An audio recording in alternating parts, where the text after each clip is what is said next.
Hello. So a lot of the lessons that I've been posting up have obviously been about single note playing, and I suppose in the 1930s and 40s, the players we tend to remember tend to be the single note guys. So they're sort of swing era celebrities, if you like, of the guitar: Charlie Christian, Django Reinhardt, maybe Eddie Lang, people. But they're all single note players. But in fact, the main sort of style that was around at that time, let me just check them in tune first of all before I start playing, was the chordal style.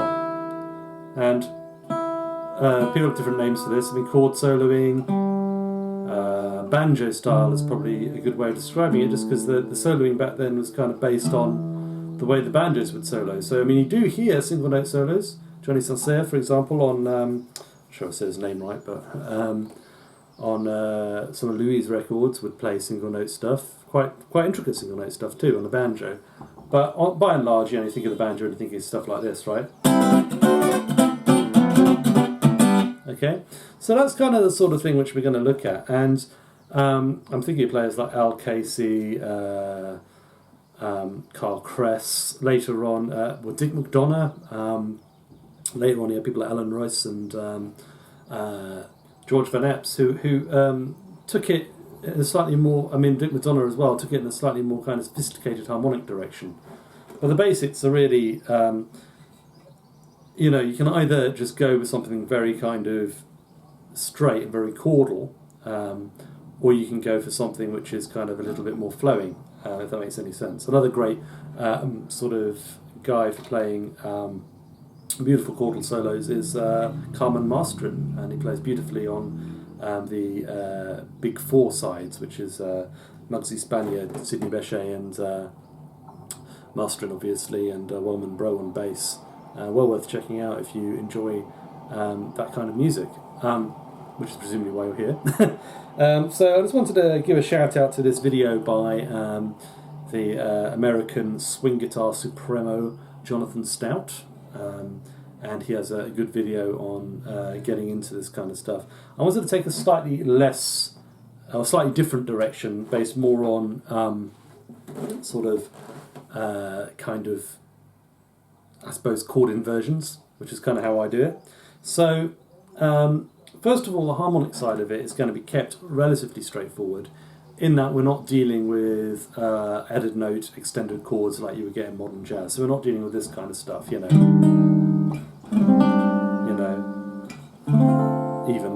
that, that's all kind of more modern, right? Obviously it sounds modern right away.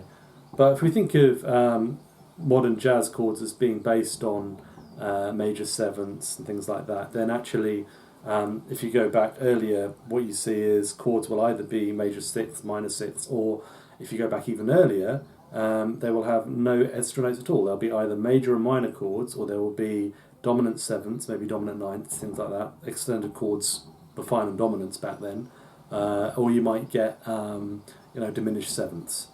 So this is the basic repertoire of what we're dealing with: major, minor, dominant seventh, and diminished chords.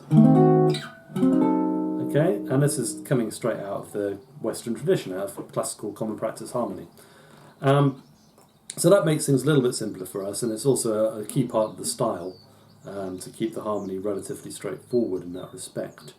Not always. Oh, and augmented chords are great as well. To me, that's the sound of early jazz, the augmented triad on the 5 chord. So those are the sounds to really focus on. There's obviously many different versions of this that you can, many different ways you can play chords.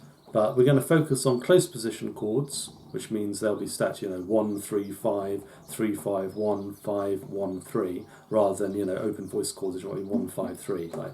So basically how that sounds is the difference between, say, this, for example, or this, and this, okay?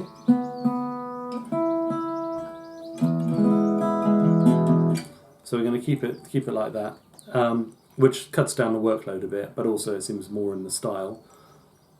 I just wanted to say a quick historical note.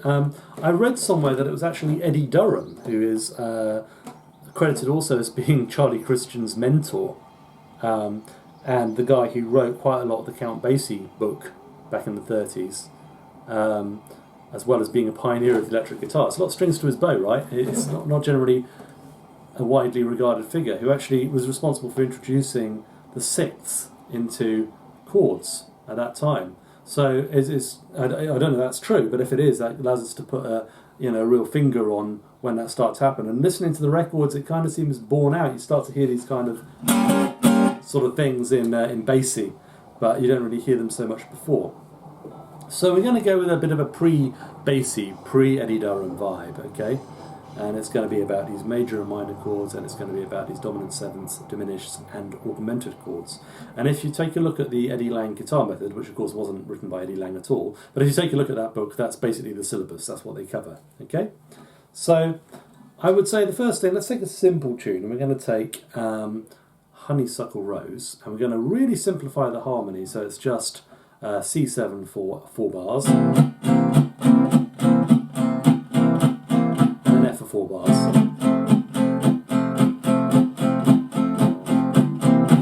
Okay, in practice you might not play these chords when you're accompanying, when you're playing your rhythm guitar. You might do, I don't know, that's what I tend to do.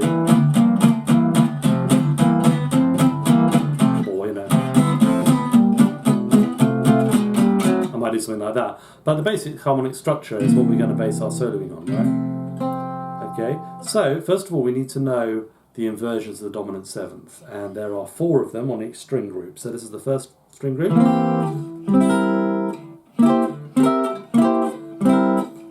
So what you want to do is you want to get that to the point where it's really, really fluid. I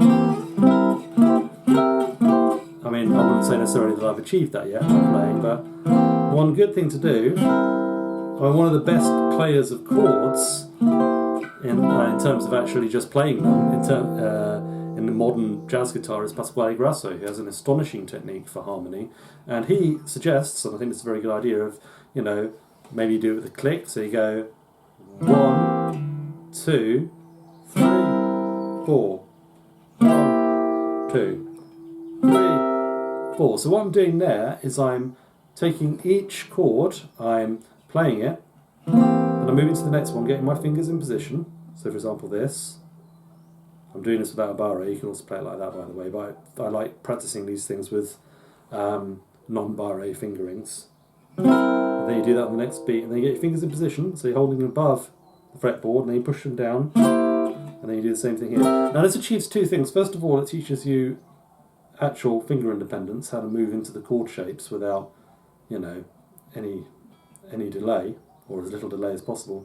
But it also teaches you not to push down too hard, which is a big problem for me. I don't know about anybody else, but I tend to push down quite hard, and then I'm sort of struggling to move my hands because my hands are going clench mode. So everything I have to do is to try and counteract that, right? Because otherwise it starts to be, just... everybody's ever seen that cartoon by David Lynch, I think it's called The Angriest Dog in the World. That's exactly how my playing becomes if I don't relax, okay? I'll enclose a link to that cartoon below so you can see what I mean. Anyway, so we're going to do this 4 bars, just practicing 1, 2, 3, 4, 1, 2, 3, 4, 1, 2, 3, 4, 1, 2, 3, 4, 1, 2, 3, 4, 1, 2, 3, 4, 1, 2, 3, 4, 1. Okay, same thing, right? So this is the major inversions of F major. Pretty simple, right? Nothing too hard there. Okay, so the next step could be just make up your own rhythm, and I'll just give you an example of that. So,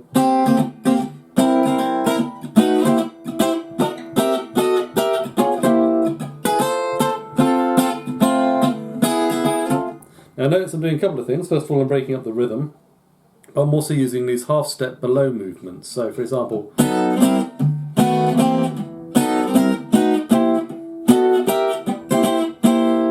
like that, for example.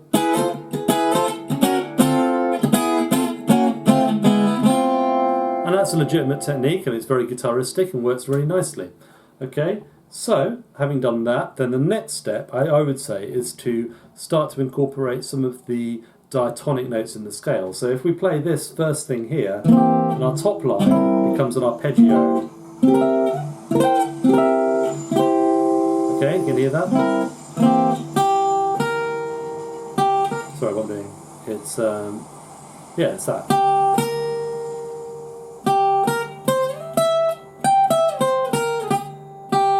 And if we were to keep going down, we'd probably end up like there, right? So there's obviously some notes missing because we go straight from G to B flat, then to C, then up to E. So what we can do is we can add notes in the middle.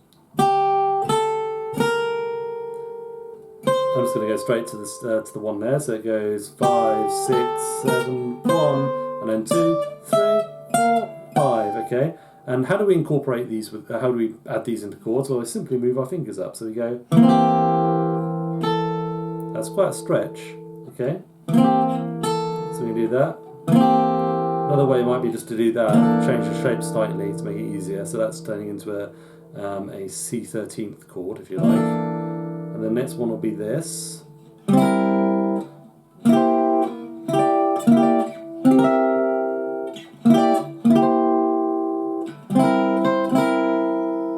then F, same thing here.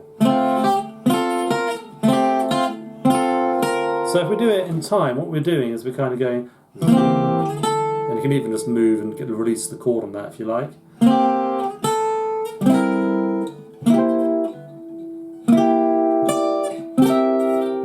What I might do is add in a note between the 7 and the 1 just to kind of regularise things out a bit rhythmically. So it goes into this.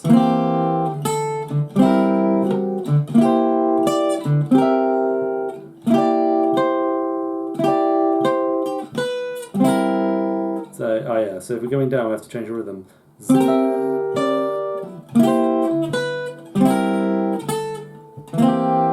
And then we go into the F. I'm pressing down a bit hard there. Watch out for tension in your fretting hand. If you do need to push things down, make sure you're doing it with your thumb and not with your fingers. Well, some of these old art shops have high actions. Okay, right, so let's incorporate those two techniques together. Techniques, hard word to say for some reason today. 1, 2, 3, 4.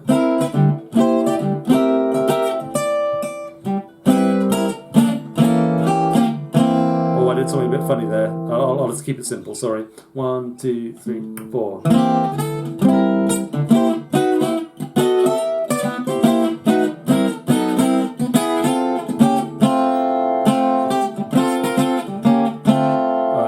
Doing something else there which I shouldn't be doing.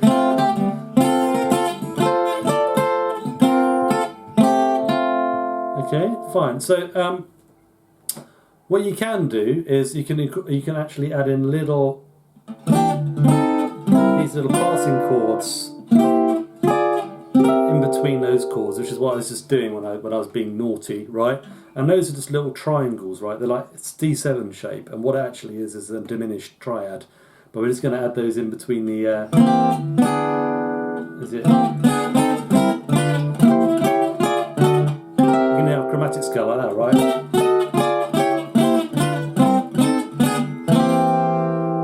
Cool, huh? Those strings. So you can also learn your inversions on these strings as well.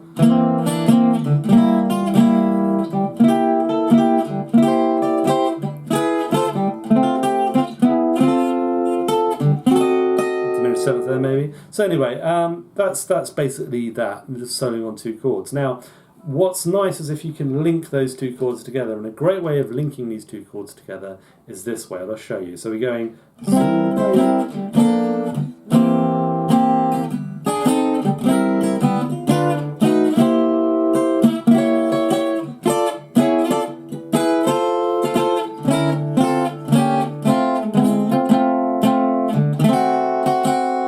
And what I'm doing there is I'm just using a chromatic into the next note. There's a lovely one here, by the way. If I go from C7, there's that chromatic there, which gives us the augmented dominant 7th. And that's a D. You can hear that these sounds are very. They sound legit to me, right? So that's how I would do it on Honeysuckle Rose. I'll just demonstrate in the B section. You can actually use these ideas to give you. That's on F, right? B flat.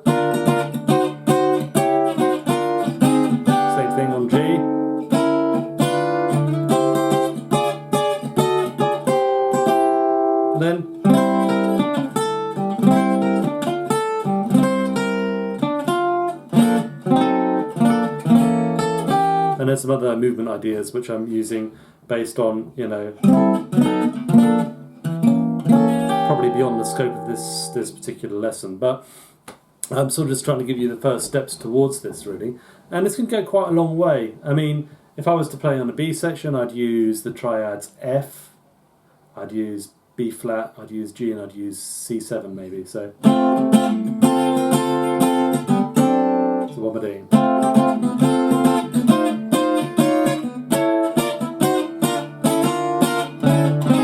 Move down chromatically to the next one.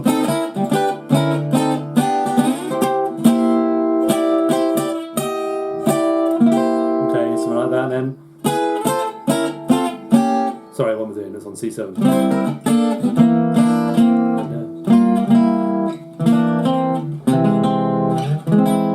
Good to use the augmented triad as well. The augmented triad is a good one because it stays the same, right? It's this shape, up 3 frets, up 3 frets again, 1, 2, 3. Okay, and you can do this shape. Sorry.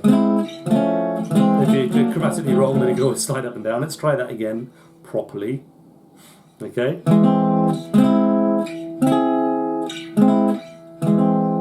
Okay, and then on top strings. Okay, and you can add those in to your chordal lexicon, if that's not too fancy a word.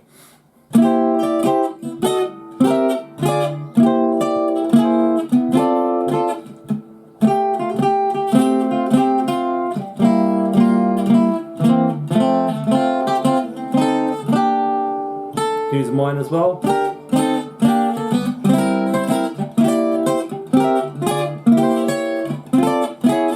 Sixth chord there.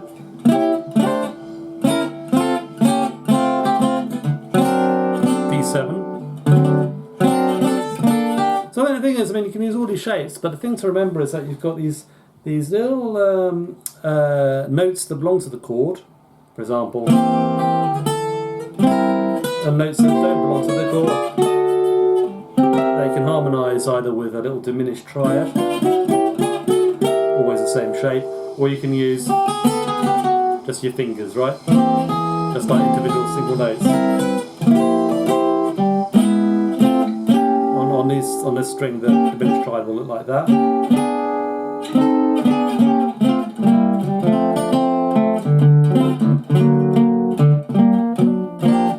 Notice there's something else like chromatic walk down from G minor and so on. But I mean, just stick to those triads for the moment. I think it's very hard for me to cut down my style and just demonstrate purely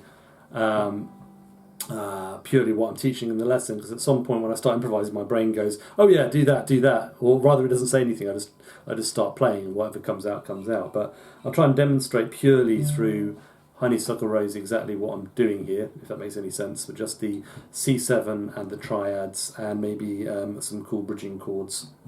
And it sounds something like this, hopefully, if I get it right.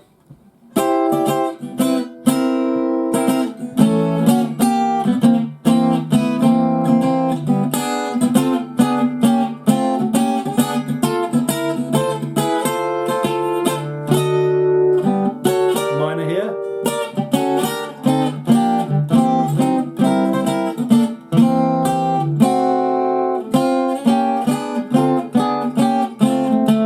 Actually, I do find it hard, but hopefully that'll give you an idea of how it's meant to sound. I'm really sorry, I find it very, very hard to cut down my playing in this way.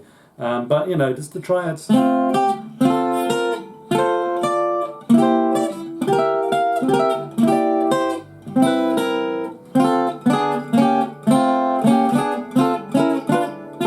Chromatic things there. Anyway, if you've got any questions about anything I've done in this video, please post a thing below and I'll do my best to try and answer it. But hopefully I've given you some basic raw materials that you can use to start building your chord solos. Thanks for watching.